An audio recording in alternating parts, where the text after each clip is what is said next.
नमस्कार, India news 53 के तमाम दर्शकों का स्वागत है और आपके साथ मैं हूं फारूक। आइए नजर डालते हैं आज दिन भर की खास खबरों पर। जिले में शनिवार को 22 नए कोरोना संक्रमित मरीज सामने आए हैं। जिले में मरीजों का ये आंकड़ा 1345 तक पहुंच गया है। वहीं 1165 संक्रमित मरीज स्वस्थ भी हो चुके हैं। लगातार बढ़ रहे इस आंकड़े को सावधानी बरतकर ही रोका जा सकता है। इंडिया न्यूज़ 53 मास्क लगाने और सोशल डिस्टेंसिंग का पालन करने की सभी लोगों से अपील करता है। शनिवार को एक बार फिर 22 नए कोरोना संक्रमित मरीज सामने आए हैं और कुल एक्टिव मामलों की तादाद अब 150 पहुंच गई है। प्राप्त जानकारी के अनुसार अब तक जिले में 1345 कोरोना संक्रमित मिल चुके हैं। वहीं मृत्यु का आंकड़ा 30 पर पहुंच चुका है। वहीं स्वस्थ हुए मरीजों में 1165 लोग स्वस्थ भी हुए हैं। शनिवार को हुई सैंपलिंग में 494 लोगों के सैंपल लिए गए हैं, जिनकी रिपोर्ट रविवार को प्राप्त होगी। खगनार विकासखंड के ग्राम शेखापुर में कोरोना संक्रमण के बढ़ते मामलों के चलते जिला कलेक्टर ने लॉकडाउन घोषित कर दिया है। बुरहानपुर जिले के खगनार विकासखंड के ग्राम शेखापुर में कलेक्टर प्रवीण सिंह ने शनिवार रात 12 बजे तक लॉकडाउन लगाया था, लेकिन शनिवार देर शाम को कलेक्टर के आदेश जारी कर 2 दिनों के लिए लॉकडाउन को और बढ़ा दिया है। गौरतलब है कि शेखापुर में कोरोना को देखते हुए कलेक्टर ने 25 से 27 मार्च रात्रि 12 बजे तक 2 दिनों का लॉकडाउन लगाया था, लेकिन आज शाम को आदेश जारी कर कलेक्टर ने 2 दिन का लॉकडाउन और बढ़ा दिया है, जिसके चलते गांव की सीमा सील कर दी गई है। गांव में किसी को भी घर से बाहर निकलने की इजाजत नहीं है। शनिवार को रावेर मार्ग पर एक आयशर चालक ने अपने वाहन को लापरवाही पूर्वक चलाते हुए 3 ऑटो और एक तांगे को घातक टक्कर मार दी। घटना के बाद भीड़ के चलते मार्ग पर जाम लग गया और जिसे पुलिस ने हटाया। रावेर बुरहानपुर अंतर्राज्यीय राजमार्ग पर शराबी आयशर चालक ने 3 ऑटो और एक तांगे को टक्कर मार दी। दरअसल रावेर बुरहानपुर अंतर्राज्यीय राजमार्ग पर बुरहानपुर की इंदिरा कॉलोनी के पास महाराष्ट्र की ओर से आ रहे आयशर ने 3 ऑटो और एक टांगी चालक को टक्कर मार दी। बताया जा रहा है कि आयशर चालक शराब के नशे में था, जिसके चलते वो हादसा हुआ है। हम आपको बता दें कि हादसे के बाद हाईवे पर लोगों की भीड़ लग गई, जिसके चलते हाईवे जाम हो गया। गनीमत रही कि हादसे में किसी की जान नहीं गई। हादसे में 4 से 5 लोग गंभीर घायल बताए गए हैं, जिसके बाद यातायात सूबेदार और लालबाग टीआई मौके पर पहुंचे। सभी घायलों को जिला अस्पताल में पहुंचाया गया और हाईवे पर लगे जाम को हटाया गया। अब आपको बता दें कि शराबी आयशर चालक को पुलिस ने हिरासत में ले लिया है। एक आयशर वाले ने अभी एक्सीडेंट कर दिया है। अब उससे जो है एक ऑटो, एक टांगा और कुछ और अन्य गाड़ियों में हल्की सी चोट आई है उसमें, लेकिन घायल भी हैं कुछ, जिनको उपचार भेज दिया गया है अस्पताल। बाकी सिचुएशन अंडर कंट्रोल है, ट्रैफिक सुचारू हो गया है। ये सब चेक करवा रहे हैं, अभी टेस्ट करवाने के बाद मालूम पड़ेगा। उसको गिरफ्तार कर लिया आयशर वाले को सबसे पहले अभी एफआईआर होगी, एफआईआर होने के बाद में गिरफ्तारी होगी। तो कितनी गाड़ियों का नुकसान हुआ? हाँ जी, कितनी गाड़ियों का नुकसान हुआ? अभी जो हमारे स्टार्टिंग में देख रहे हैं 2 से 3 गाड़ियों का आया है, लेकिन और भी अन्य लोग बता रहे हैं कि हुआ है, वो हम देख रहे हैं। रविवार को शबे बारात का पर्व मनाया जाएगा। इस पर्व को लेकर जामा मस्जिद के पेश इमाम सैयद इकरामुल्लाह बुखारी ने कोरोना संक्रमण को देखते हुए आवाम से एहतियात बरतने की अपील की है। रविवार को शहर भर में शबे बारात का पर्व मनाया जाएगा। इस बड़ी रात में लोग इबादत करते हैं। वहीं शासन प्रशासन द्वारा रात्रि 10 बजे से सुबह 6 बजे तक लॉकडाउन की घोषणा भी की गई है। जामा मस्जिद के पेश इमाम सैयद इकरामुल्लाह बुखारी ने सभी लोगों से एहतियात बरतने की अपील की है। उन्होंने कहा है कि शासन के निर्देशों का पालन करें और रात्रि 10 बजे के पहले 9:45 बजे तक सभी कामों को पूरा कर लें। वहीं उन्होंने मस्जिदों में सिर्फ 50 लोगों द्वारा नमाज पढ़ने की बात भी कही। मेरी एक बार फिर से तमाम शहर के लोगों से दरख्वास्त है कि हालात को देखते हुए वो एहतियात इख्तियार करें। कहीं बेहतियाती की वजह से हालात फिर से ना ख़राब हो जाए, इसलिए मेरी तमाम ही लोगों से दरख्वास्त है कि वो एहतियात इख्तियार करें। नमाज में भी जो टाइमिंग होते हैं उस टाइमिंग को लेकर हम एहतियात करें, ज़्यादा भीड़ भाड़ ना हो। 50 लोगों की जो शर्त लगाई गई है उसकी पाबंदी की जाए।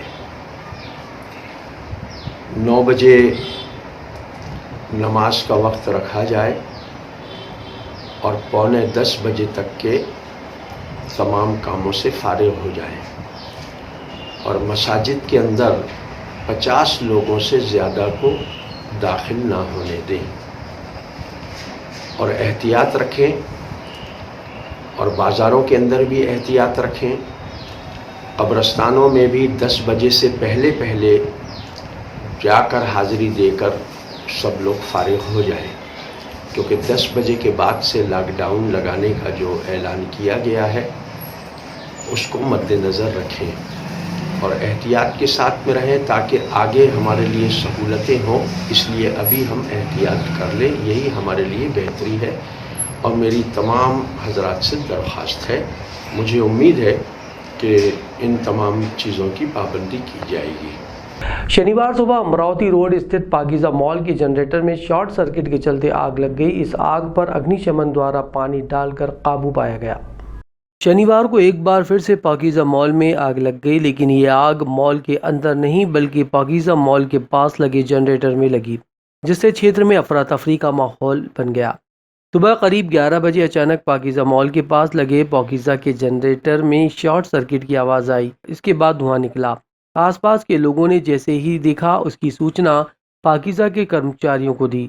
कर्मचारियों ने तुरंत बाहर निकले और अग्निशमन वाहन को इसकी खबर दी। मौके पर अग्निशामक वाहन पहुंचा और जनरेटर में लगी आग को बुझाने का काम किया। आग पर काबू पा लिया गया, वरना कोई बड़ा हादसा हो सकता था, क्योंकि जिस जनरेटर में आग लगी थी उसमें लगभग 400 लीटर डीजल मौजूद था। घटना के बाद स्थानीय लोगों ने पाकीज़ा में जाकर वहां के प्रभारी अधिकारी को निर्देशित किया कि आप अपनी व्यवस्थाओं पर ध्यान दीजिए, वरना किसी दिन बहुत बड़ी हानि हो सकती है। गौरतलब है कि इसके पहले भी पाकीज़ा में बहुत बड़ी आग लगी थी, जिसमें लाखों का नुकसान भी हुआ। वहीं कई कर्मचारियों ने छत से कूदकर अपनी जान बचाई थी। तो सुबह से क्या लाइट नहीं थी इस एरिया में, और लाइट नहीं थी तो हमारे यहाँ ऑटोमेटिक जनरेटर है वो चालू हो जाता है। जनरेटर चल रहा था और अंदर दुकान खुली हुई थी, लेकिन पता लगा थोड़ी सी देर में जो पता लगा हमें कि यार बाहर कुछ जनरेटर में एकदम लाइट चली गई, अंदर से बंद हो गई। लेकिन बंद होने के बाद पता लगा, हम चेक करने गए तो वहाँ पे जनरेटर में धुआं निकल रहा था। तो मतलब जनरेटर में ही कहीं भी कोई फॉल्ट हुआ। क्या कोई नुकसान हुआ आपको? नहीं, बस जनरेटर में ही है, बाकी तो अंदर कुछ भी ऐसा कुछ भी नहीं है। पुलिस थाना गणपति नाका क्षेत्र में पुरानी रंजिश के चलते हुई चाकूबाजी की घटना में 2 लोग घायल हो गए। दोनों ही घायलों का जिला अस्पताल में इलाज चल रहा है। पुलिस थाना गणपति नाका क्षेत्र अंतर्गत पुरानी रंजिश के चलते कुछ युवकों में चाकूबाजी की घटना हो गई। घायल राजेश सावकारे ने कहा कि वो आलमगंज का रहने वाला है। प्रति शनिवार रोकड़िया हनुमान मंदिर जाता है। इसी दौरान पुरानी रंजिश को लेकर सोनू मोरे ने उस पर ताबड़तोड़ हमला कर दिया, जिससे वो गंभीर रूप से घायल हो गया। वहीं दूसरे पक्ष में घायल सोनू मोरे का कहना है कि राजेश सावकारे ने चाकू से हमला किया। दोनों ही पक्ष फिलहाल एक दूसरे पर आरोप लगा रहे हैं। वहीं दोनों घायलों का उपचार जिला अस्पताल में चल रहा है। मौके पर दोनों पक्षों में समझाइश के लिए कालू जंगाले पहुंचे और दोनों पक्षों को समझाइश दी। 10 अप्रैल को इस वर्ष की होने वाली पहली नेशनल लोक अदालत के प्रचार प्रसार के लिए शनिवार को जिला न्यायालय परिसर से प्रचार रथ रवाना किया गया। जिला न्यायालय परिसर में 10 अप्रैल को सुबह 10:30 बजे से दोपहर 3 बजे तक नेशनल लोक अदालत का आयोजन किया जाना है। लोक अदालत के आयोजन की सफलता के लिए शनिवार को प्रचार प्रसार हेतु एक रथ रवाना किया गया। जिला विधिक सेवा प्राधिकरण अध्यक्ष एवं जिला एवं सत्र न्यायाधीश वीरेंद्र एस पाटीदार ने कहा कि इस लोक अदालत में अधिक से अधिक आपराधिक राजीनामा योग्य मामले, सिविल, विद्युत, श्रम, मोटर दुर्घटना दावा, प्री लिटिगेशन मामलों का निराकरण आपसी समझौते से किया जाएगा। इस दौरान होने वाले समझौते और राजीनामे में ना तो किसी की जीत होगी न किसी की हार। प्रचार प्रसार के लिए रथ को शनिवार को न्यायाधीश गणों द्वारा कोर्ट परिसर से हरी झंडी देकर वाहन रवाना किया गया। देखो, प्रचार प्रसार के लिए तो इसमें PLVs के माध्यम से शहर में जो प्रचार रथ को घुमाया जाता है, जिसके माध्यम से PLVs प्रचार प्रसार करके लोगों को जन जागृति देते हैं, जन जागृत करते हैं और उन्हें प्रेरणा देते हैं कि अपने प्रकरणों का आपसी सुलह सामंजस्य से निराकरण कराएं। इसमें दोनों पक्षों की जीत होती है, न कोई हारता है न जीतता है, क्योंकि दोनों की सहमति से वो प्रकरणों का निराकरण होता है। 10 अप्रैल को इस वर्ष की प्रथम लोक अदालत का आयोजन होना है और लोक अदालत के पूर्व लोक अदालत का प्रचार प्रसार किया जाता है। लोक अदालत के प्रचार प्रसार से सामान्य जन को लोक अदालत के आयोजन की जानकारी भी हो जाती है, जिससे कि वह अपने शमनी प्रकरण जिनमें राजीनामा हो सकते हैं उनको लोक अदालत की खंडपीठ में रखवा सके। न्यायालय द्वारा सभी राजीनामा योग्य प्रकरणों को प्रयास किया जाता है कि उनको लोक अदालत में रखा जावे और खंडपीठ के माध्यम से उनके निराकरण किया जावे। हमारे यहाँ पर जितने भी न्यायाधीशगण हैं उनकी खंडपीठ बनाई गई है। नेपा नगर में भी इस बार प्रथम बार लोक अदालत का आयोजन हो रहा है, वहाँ की भी खंडपीठ बनाई गई है। हमारे पैरालीगल वॉलंटियर्स विभिन्न क्षेत्रों में जैसे नेपा नगर, धूलकोट और शाहपुर तथा हमारे बुरहानपुर क्षेत्र में पंपलेट्स के माध्यम से और प्रचार प्रसार करते हैं और हमारा जो रिक्शा वाहन है उसके माध्यम से प्रचार प्रसार किया जाता है। तो उसका शुभारंभ माननीय जे जिला न्यायाधीश महोदय द्वारा किया जा रहा है। 22 मार्च को भिंड जिले के एक न्यायिक कर्मचारी के साथ कथित रूप से पुलिस द्वारा की गई मारपीट के विरोध में जिला न्यायालय परिसर में न्यायिक कर्मचारियों ने काली पट्टी बांधकर विरोध किया और दोषी के खिलाफ कार्रवाई की मांग की। मध्य प्रदेश के जिला भिंड की तहसील हारा में 22 मार्च को रेस्टोरेंट में खाना खा रहे न्यायालय कर्मचारी के साथ police sub inspector Satyendra Singh Kushwaha और अन्य पुलिसकर्मियों द्वारा मारपीट कर जाति सूचक शब्दों से प्रताड़ित किया था। वहीं पुलिस द्वारा किए गए इस दुर्व्यवहार पर पुलिस कर्मियों पर कोई प्रकरण दर्ज नहीं हुआ। वहीं पुलिस के द्वारा पुलिसकर्मियों पर प्रकरण दर्ज न होने के विरोध में मध्य प्रदेश न्यायिक कर्मचारी संघ द्वारा पूरे प्रदेश में काली पट्टी बांधकर अपना विरोध दर्ज कराया जा रहा है। इसी कड़ी में बुरहानपुर जिले में भी इस विरोध का असर देखने को मिला। कर्मचारी संघ द्वारा अपने साथी कर्मचारियों के समर्थन में जिला न्यायालय परिसर में नारे लगाए गए और काली पट्टी बांधकर विरोध दर्ज कराया गया। कर्मचारियों का कहना है कि जब न्यायालय परिसर में काम करने वाले कर्मचारियों के साथ इस तरह का व्यवहार किया जा रहा है तो आम व्यक्तियों के साथ कल्पना क्या की जाएगी। संघ के जिलाध्यक्ष ने कहा कि जिन लोगों ने भी कर्मचारियों के साथ मारपीट की है उनके खिलाफ कार्रवाई की जाए और हमारे साथी कर्मचारी को न्याय दिया जाए। इस मौके पर कर्मचारी संघ के सभी पदाधिकारी मौजूद रहे। तो मध्य प्रदेश न्यायिक कर्मचारी संघ के प्रांतीय निकाय के आह्वान पर हम पूरे मध्य प्रदेश में सारे न्यायिक कर्मचारी काली पट्टी बांधकर दिनांक 26 मार्च से 27 मार्च तक विरोध कर रहे हैं। माननीय चीफ जस्टिस साहब को प्रांतीय निकाय द्वारा ज्ञापन दे दिया गया है कल, और हम उम्मीद करते हैं कि उनके द्वारा कुछ न कुछ संज्ञान लिया जाएगा, क्योंकि वो सक्षम है इस मामले में। लॉ एंड ऑर्डर की स्थिति अगर ख़राब हो रही है पूरे प्रदेश में तो उसके बारे में कार्रवाई करने के लिए, क्योंकि वो माननीय उच्च न्यायालय के मुख्य न्यायाधीश हैं, इसलिए वो पूरी तरह से सक्षम है और पूरी उम्मीद है कि उधर से ही कुछ हो जाएगा उनकी ओर से। और अगर नहीं होता है तो ये आंदोलन जारी रहेगा और जैसा प्रांतीय निकाय प्रांतीय बॉडी बताएगी आगे आंदोलन अगले स्वरूप में जाएगा, आंदोलन उग्र होगा। क्या नाम आपका? शहर के बेरी मैदान में आंगनवाड़ी कार्यकर्ताओं को पोषण ट्रैकर ऐप के संबंध में जानकारी देने के लिए 3 दिवसीय प्रशिक्षण शिविर आयोजित किया गया। बेरी मैदान सेक्टर में परियोजना बुरहानपुर शहरी 2 के अंतर्गत पोषण ट्रैकर ऐप का 3 दिवसीय प्रशिक्षण 25 से 27 मार्च तक आंगनवाड़ी कार्यकर्ताओं द्वारा आयोजित किया गया। परियोजना अधिकारी प्रेमलता महिमा ने सभी कार्यकर्ताओं को पोषण ट्रैकर ऐप के बारे में विस्तार पूर्वक बताया। पोषण ट्रैकर ऐप में सभी आंगनवाड़ी कार्यकर्ताओं को नया सर्वे करना और अपने क्षेत्र की समस्त जानकारी जुटाकर भरना और रजिस्टर करना सिखाया गया।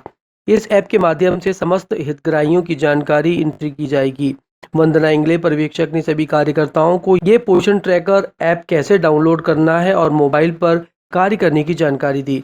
जिला छिंदवाड़ा के ग्राम खाबासानी में क्रिकेट टूर्नामेंट का समापन हुआ। इस टूर्नामेंट में विजेता रही बहमोरी टीम को 11,000 रुपए और शील्ड मुख्य अतिथियों द्वारा प्रदान किए गए। जिला छिंदवाड़ा के तहसील तामिया के ग्राम खाबासानी में क्रिकेट टूर्नामेंट का समापन हुआ। इस टूर्नामेंट में खापासामी टीम और ब्रह्मोरी टीम के बीच फाइनल मैच खेला गया तो ब्रह्मोरी टीम ने मुकाबला अपने नाम करते हुए जीत दर्ज की। टूर्नामेंट के मुख्य अतिथि जमील खान, ब्लॉक तामिया कांग्रेस पर्यवेक्षक मनमोहन साहू, तामिया ब्लॉक अध्यक्ष अमराव शाह उइके, उप ब्लॉक अध्यक्ष चावल पानी देवेंद्र ठाकुर, युवक कांग्रेस उप ब्लॉक अध्यक्ष जगदीश चौक से भवानी पटेल मौजूद रहे। टूर्नामेंट फाइनल विजेता को 11,000 रुपये और शील्ड प्रदान की गई, वहीं उपविजेता को 5,000 रुपये और शील्ड प्रदान की गई। इनाम की राशि विधायक सुनील उइके और पर्यवेक्षक जमील खान द्वारा प्रदान की गई। इंडिया न्यूज़ 53 के लिए शेख उबैद की रिपोर्ट।